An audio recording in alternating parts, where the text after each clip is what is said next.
Hey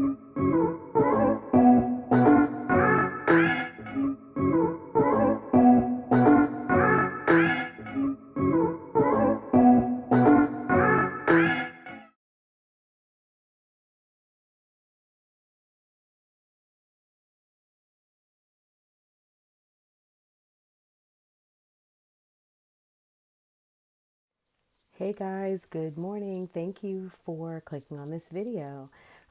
As you can see by the title, I wanted to talk about and address really quick the situation with Gayle King and Lisa Leslie and Kobe Bryant and Snoop Dogg, along with Oprah and many others. So many people have weighed in over the last 2 days regarding the situation where, if you're not aware of it, Gayle King recently interviewed Lisa Leslie, who we know is a legendary WNBA player who was really good friends, best friends even, with Kobe Bryant. Apparently, they'd come up around the same time in the NBA and knew each other quite well, were very close, and he was a good friend to her, and I guess she was a good friend to the family.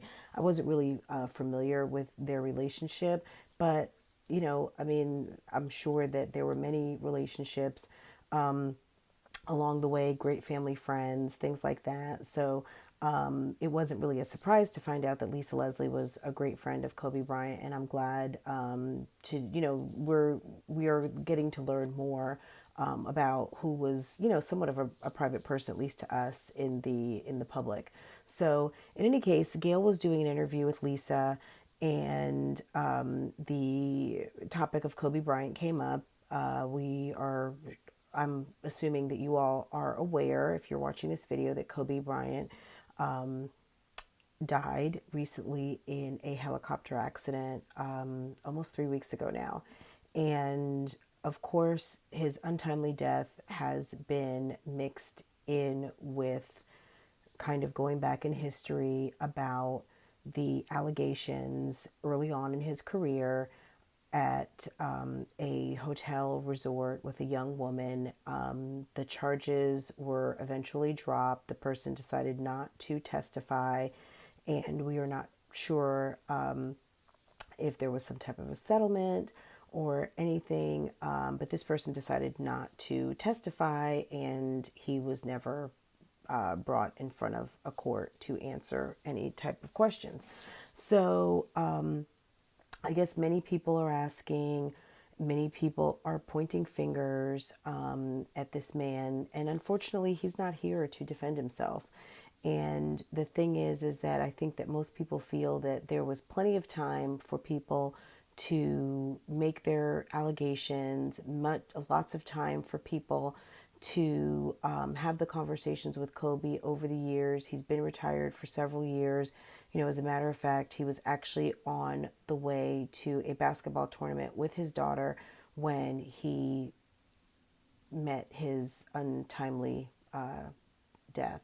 So, so Gayle King was talking to Lisa Leslie, and I'm going to insert a clip. Saw, I'd be extremely angry with me too.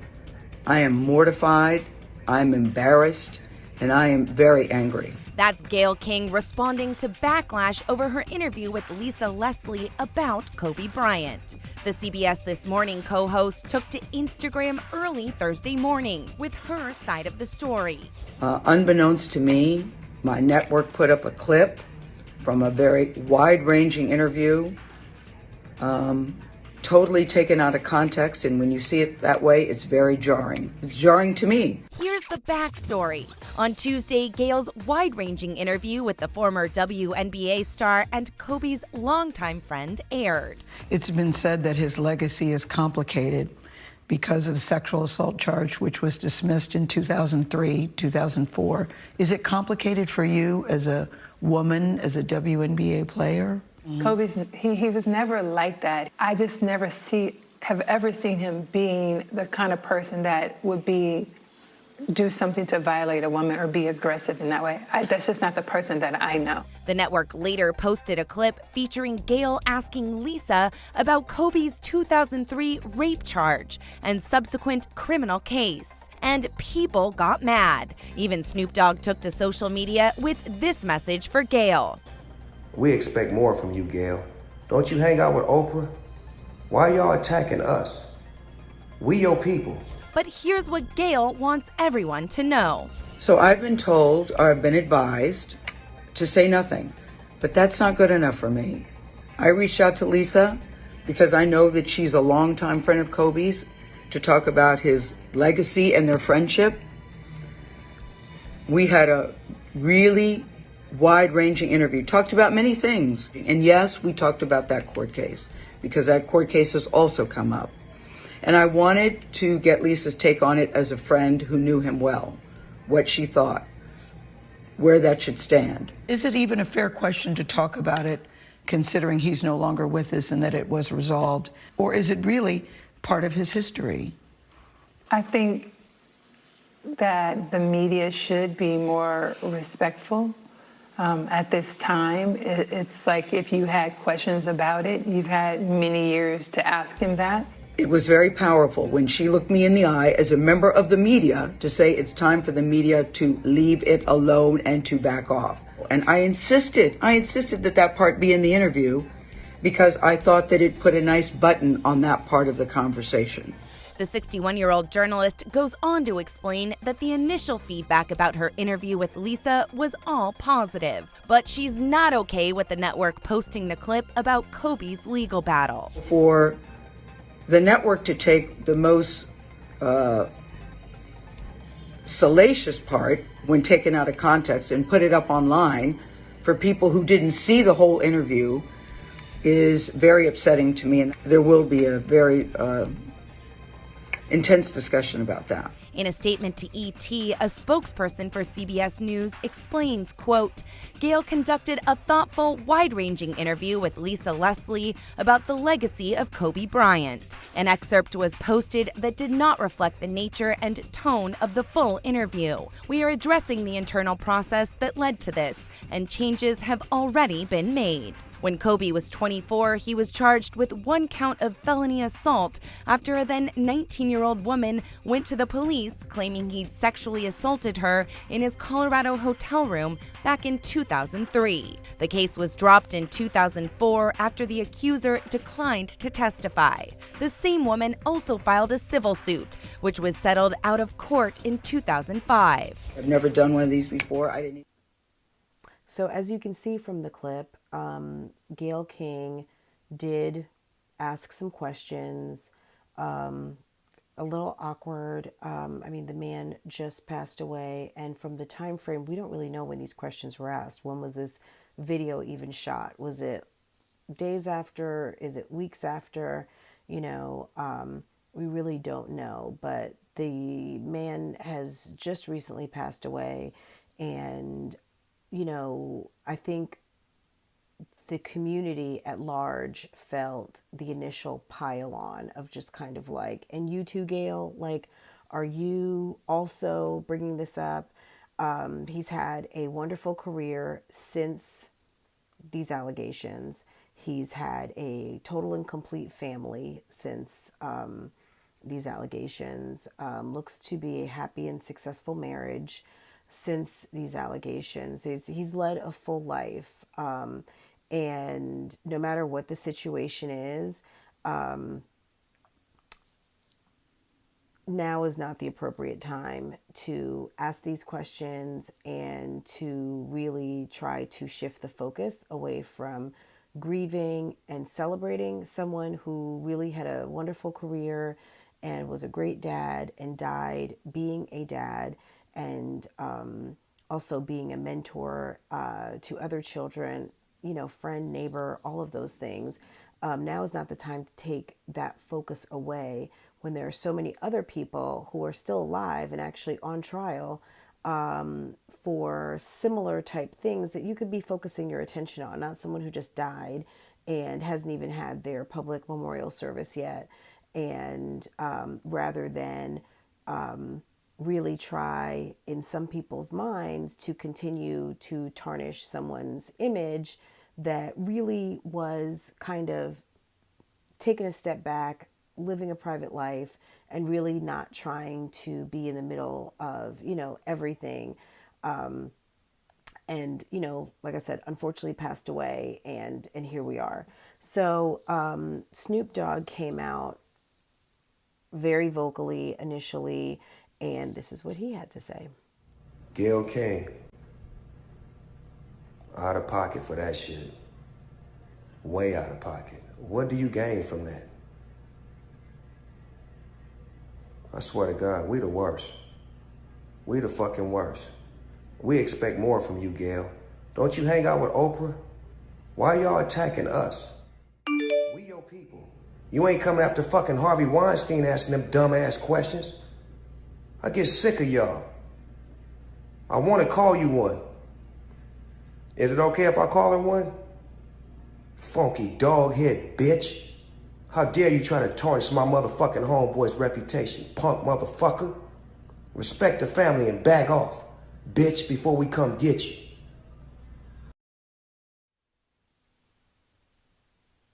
So as you can see by that, Snoop was not happy. Gayle took it as threats against her life. And, Snoop did go on the Breakfast Club to, not the Breakfast Club, excuse me, Ricky Smiley Morning Show, to discuss, why he felt the way he did and why Gayle was very upset. She took to her Instagram Live, and I'll put a little clip right here. So yeah, Gayle is not happy. Oprah, I think they said, was on the verge of tears. I'm going to insert a clip here. Holding hearts. And we did a show yesterday, Oprah, on best friends and how meaningful they are to us. And I think the last 24 hours for your best friend have been pretty difficult after that interview with Lisa Leslie about Kobe. And I just wondered just how she's doing. She is not doing well. May I say she is not? She is not doing well because she has now death threats and has to now travel with security. And she's feeling very much attacked. Bill Cosby is texting from, is tweeting from jail. And she's not doing well and feels that she was put in a really terrible position because that interview had already ran. It was over. And in the context of the interview, everyone seemed fine, including Lisa Leslie. And it was only because somebody at the network put up that clip, and I can see how people would obviously be very upset if you thought that Gayle was just trying to press to get an answer from Lisa Leslie. But she obviously, all things pass. She will be okay. But she hasn't slept in 2 days. Really? What do you think about all that criticism? I think the vitriol is, I think anybody can criticize anything, but the misogynist vitriol and the attacking to the point where it is dangerous to be in the streets alone, because it's not just the people who are attacking, it's the other people who take that message and feel like they can do whatever they want to because of it, you know? You have built this community. That's what you're doing with this tour. That's what you do with your friends. We have best friends. We were talking about this last night, that if one of our friends was going through this... It's you. There's no difference between you and... What do you do? You support them, and I was on the phone with her this morning. I was on the phone with her last night. I was on the phone with her the night before. I think you stand in the gap. You try to be there for your friends, but this is very hard because when you have social media and the force of social media, and particularly people who didn't see either interview making attacks, and I think everybody has the right to have their opinion. So yeah, if you're not familiar with what is going on, I definitely encourage you to check it out because, I don't want to just throw in, and this is Black History Month, but this is Black History Month, and we have some of our most, prominent for many reasons, entertainment, celebrity, folks either who are entertainers, are NBA, basketball, beloved basketball players, and even our journalists, gurus, as Oprah has become kind of a master of many things, who are kind of in the hot seat right now, to be held to account for why is the impression that you are harder on African American men than you are on others. And I think that's a question that has just been put out there. People are tired of it. They had lots of feelings about previous interviews, and I think it's just kind of enough is enough. Basically, is what Snoop said, that you are kind of, you know, absolutely out of order and disrespectful. That's what he felt about Gayle. And I think also from a African American community perspective, I think it's one of those kind of like, we can settle this within the family and have these type of conversations, but why would you bring something up about this on such so vocally and such a large platform, and also just kind of continue to poke and prod? I don't think that that was really well appreciated, clearly, because Gayle most definitely is in the hot seat right now. So this is still kind of a developing story. Unfortunately, Gayle is not used to bad press.